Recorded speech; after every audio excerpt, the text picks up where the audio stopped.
கைபேசி கற்றல் அப்படின்னா, கைபேசிங்கிறது மொபைல் லேர்னிங். இப்போ இதனோட மொபைல் லேர்னிங் மூலம் தான் நம்மளால் என்ன பண்ண முடியுமா, இன்றைக்கி இருக்கிற ட்ரெண்டில் நம்ம நிறைய விஷயங்கள கற்றுக்கலாம் அப்படின்ற விஷயத்த ஃபஸ்ட்டு சொல்கிறாங்க. இதனால் என்ன ஆகுனா எஃபிஷியன்ட்டி, நம்மளுடைய எஃபிஷியன்ட் அப்படிங்கிற திறன் வந்து அதிகரிக்கும். கல்வி உள்ளடக்கத்தில் வந்து தொலைபேசி அப்படிங்கிறது ஒரு இம்பார்ட்டன்ட் தொழில்நுட்பமாக இருக்குது அப்படிங்கிறது ஃபஸ்ட்டு இதில் பேராகிராஃபில் சொல்லியிருக்காங்க, ஃபஸ்ட்டு பேஜஸில்.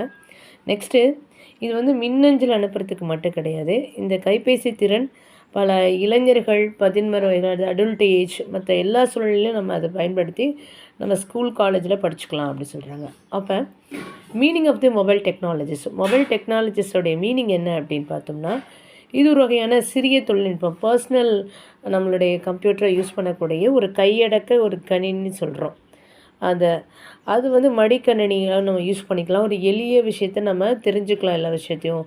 இந்த ப்ளூடூத்துங்கிறது ஊடலை. ஜிபிஎஸ் அப்படிங்கிறது அகச்சிவப்பு.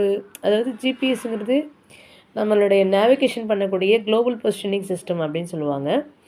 ஸோ இதெல்லாம் இந்த மின்னணு தொடர்பு சாதனத்தை பயன்படுத்தி நம்மளுடைய ரேடியோ அண்ட் செயற்கை பரிமாற்றங்கள், வயர்லெஸ் ஆஃப் தி கம்யூனிகேஷன் மூலம் நம்மளுடைய தொடர்பு வந்து நம்மளுடைய எஜுகேஷனை பாயிண்ட் ஆஃப் எடுத்துக்கிறோம் அப்படிங்கிற விஷயத்தை தான் அங்கே அவருடைய வரையறையில் சொல்லியிருப்பாங்க. இப்போ இந்த கைபேசி தொழில்நுட்பத்தை எப்படிலாம் வரையறுக்கலாம், அதோடைய நீட்சி அப்படின்னா என்ன அர்த்தம்னா, ஒரு டெக்னாலஜி இயக்கம் அது எப்படி இருக்கும், அது டெக்னாலஜியை நம்ம வந்து எப்படி பயன்படுத்துகிறோம், அதனுடைய கற்றலுடைய இயக்கம் எப்படி இருக்கும், சரி கற்றுக்குறோம் இல்லையா, அவங்க கற்றவர்கள் எப்படி இருப்பாங்க அப்படிங்கிறது.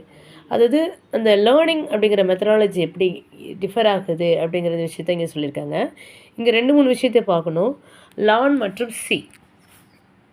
ஓகேவா? லான் இப்போ நம்ம வரையறை சொல்லும் போது யார் சொன்னாங்க அந்த ஆத்தர் அப்படிங்கிறத நம்ம சொல்லணும் அந்த இடத்துல. LAN லான் மற்றும் சி கருத்துப்படி தொலைபேசி கற்றல் என்பது ஒரு வகையான ஒரு கற்றல் மாதிரியாகும். அதாவது இந்த கற்பவர்கள் எங்கேருந்தும் எந்த திசையிலிருந்தும் எந்த நோக்கத்துக்காக கற்றுக்கிறாங்களோ அந்த பாடப்பொருளை பெற முடியும்னு யார் சொல்கிறாரு? லான் மற்றும் சி அப்படிங்கிறவர் சொல்கிறாரு. லாரிலாட் மற்றும் பச்லர் இது வந்து தொலைதூர வடிவமைப்புன்னு சொல்கிறாரு. லாரிலாட் மற்றும் பச்லர். நீங்கள் லான் மற்றும் சி மட்டும் எழுதிக்கிட்டு கூட போகலாம், இதை புரியல அப்படின்னு சொன்னால். அதாவது தகவல் தொழில்நுட்பத்தினுடைய அதனுடைய ஒத்துழைப்பு எப்படி இருக்கும், கற்றலுடைய டிஜிட்டல் ஆதரவாக லேர்னிங் நம்ம சொல்லுவோம் அதை. சரி, இந்த மாதிரியான தொலைபேசி அணுகலில் CDMA அப்படிங்கிற ஒரு தொழில்நுட்பம் வேகமாக வளர்ந்து வருது அப்படி சொல்கிறாங்க. அப்போ தொழில்நுட்பங்கிறது அடுத்த எப்படி சொல்கிறாங்கன்னா, நம்மளுடைய போக்குவரத்துக்கு ஏற்ற மற்ற சாதனங்கள்